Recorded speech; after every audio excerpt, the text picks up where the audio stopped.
So the TISA will have a big effect both on the countries that are in it and the countries that may be asked to join it, or if it comes into the World Trade Organization, then all the 150 plus World Trade Organization countries.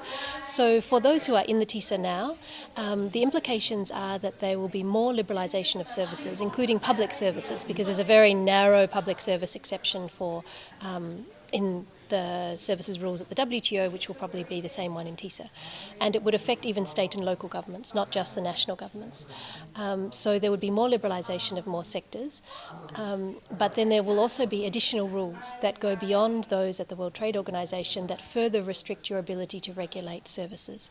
And some of those will be some that some TISA countries have already done, like the optional financial services understanding, but some will be even beyond what has been at the WTO, even the optional ones. And so that will restrict the ability of TISA participating countries, their governments at the national, regional and local level to be able to regulate the services sector. And whether that is requirements to employ locals, train locals, transfer technology, have joint ventures, have economic needs tests before you decide how many private hospitals open, that kind of thing, but also domestic regulations disciplines. So your ability to regulate any service sector that you've made a commitment in. And so that could restrict your ability to have environmental requirements, cultural requirements, requirements for the safety of workers because they're not relevant to the services or they're not objective or transparent provisions. And even in the financial sector, there's a lot of provisions that will require more financial services liberalisation with perhaps insufficient safeguards for financial regulation to prevent the kind of crises that we've seen and also to help you get out of them once you're in them. The TISA is not finished yet. They're still negotiating, and countries have withdrawn. So, for example, Singapore was in the TISA negotiations, then they withdrew when they decided it was not in their national interest. So legally and politically, you can withdraw. So if you can campaign in your country to help your government understand why it's not a good idea to be in TISA, then maybe your country could also withdraw from the negotiations. And so you need to do it quickly because the negotiations are going quite quickly. And I don't have a good sense of when it might be finished, maybe next year. So certainly before then is the time to talk to your governments to try and help them understand some of the implications of TISA on workers, including in the public sector. Come from. There won't be a specific focus on public services, but public services is considered, at least we do as South Africa, to be completely outside of the coverage of the GATS. And that's how we see it, that's how we've always seen it, and that is how we interpret the GATS.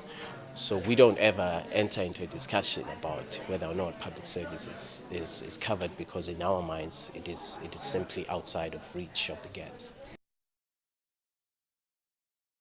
Well, the main concern is the impact on the multilateral trading system and how the TISA may affect the multilateral trading system in terms of confidence in the system and in terms of what generally, what precedent are we setting for if you don't get an outcome that you want, you sort of go outside of the system.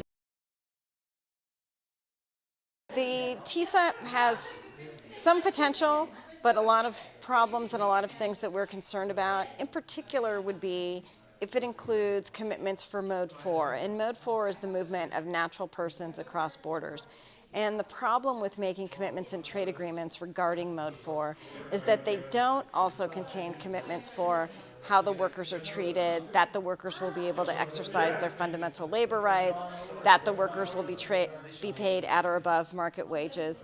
And there's a lot of damage that can be done to migrant workers and to nationals of a country with just commitments to large numbers of visas without corresponding commitments by the countries for how the workers will be treated.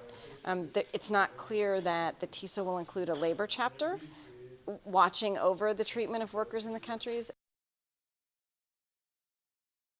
So these are commitments regarding air transport, bus, train, anything that you can think of, water transport. And there are a lot of reasons why we think countries would want to maintain public provision of those services or strong regulatory provision of the private, strong regulatory procedures of the private provision of those services.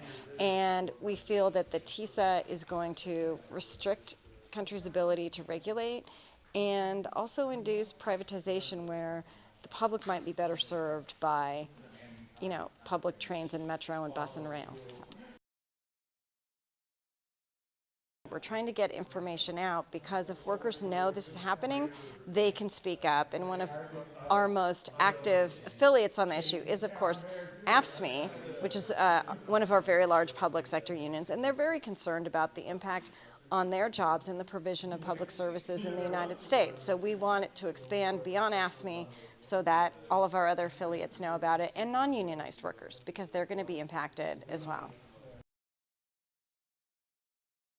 So I really want to go back to the basics and show that the exclusions for public services are not adequate, and that in fact over time trade treaties can be expected to limit and stifle and even suffocate public services by confining them within their existing boundaries, giving multinational corporations the ability to challenge governments that want to improve their public services.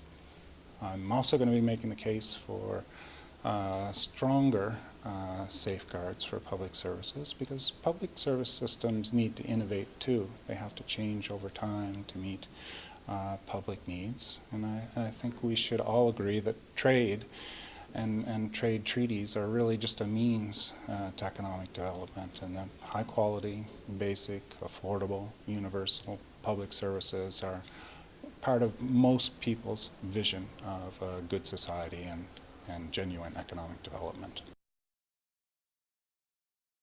In the country where I live, Canada, we have some exceptions for public auto insurance at the provincial level, and in several provinces we have highly effective functioning systems that provide affordable public auto insurance. And two additional provinces, Ontario and New Brunswick, wish to follow that example, but the industry was successful in the insurance industry was successful in threatening them under both NAFTA and the WTO GATS agreement, because Canada had not been careful enough to protect the ability to implement those new services at the provincial level. So I will be speaking specifically on the experience we've had in EPSU regarding health care and liberalisation in the European Union of public services. I think it's fair to say that EPSU has worked very hard to have a positive approach to public services in Europe, one where the starting point for policies is regarding the objectives of what you want services to achieve. So in healthcare, you want everyone to have a good quality of health and have access to healthcare. Whereas Europe, and indeed like we see in the trade agreements, is taking healthcare from a trade perspective, a competitiveness perspective, and a profit perspective, and that sits very uneasily with the objectives of healthcare. It's a question about how you control the involvement also of private actors. We see many countries, well, in Europe in general, like in many developed countries, most spending on healthcare will be public. But we see increasingly private sector profit-making companies coming into healthcare, and this can distort the objectives of the service. One or two examples, perhaps cherry picking. This is a well-known tactic where private operators will only want to take part of a particular service, say elder care. May be interested in more needy old people because then they have more subsidies, more money from the public authority. And people with less needs may find it then harder to get access to care. Or you could have perhaps rural areas where private operators don't want to be present, and then you don't have enough services being provided. So I think what we want to see in the trade agreements is actually that healthcare is excluded, as with other public services, so water, education, anything where public authorities should have more responsibility. It's not always about the right of public authorities, it's their duty to make sure that people have access to these services so that they can change and adapt regulations according to the needs of citizens and are not tied into agreements with companies where their own possibilities to shape the service are limited.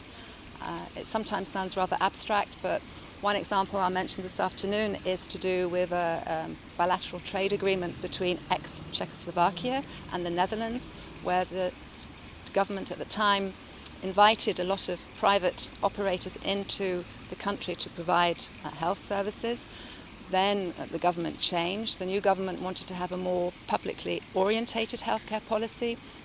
It tried to oblige the private operators to reinvest the profits they were making from the service, at which stage the private operators invoked the trade agreement between the Netherlands and Czechoslovakia and took the government to the courts, to the well, they're not judicial courts, but they took them to the investor protection courts. And this, we think, is not correct. Well, I will be speaking specifically about shale gas and unconventional gas extraction and what the link is between trade issues and hydraulic fracturing. I think it's very important that people understand that the negotiation of these new trade agreements might impact and might lock some governments into developing these shale gas resources and leave very little policy space to either get out from unconventional gas development and really invest in renewables and energy efficiency. And so I think by developing some things like investor-state dispute resolution mechanisms and other trade-related mechanisms, we might be able to, well, oil and gas companies might be able to really challenge governments on their decision to maybe pull out of shale gas or impose stringent environmental standards on the oil and gas sector. And so this is our main concern.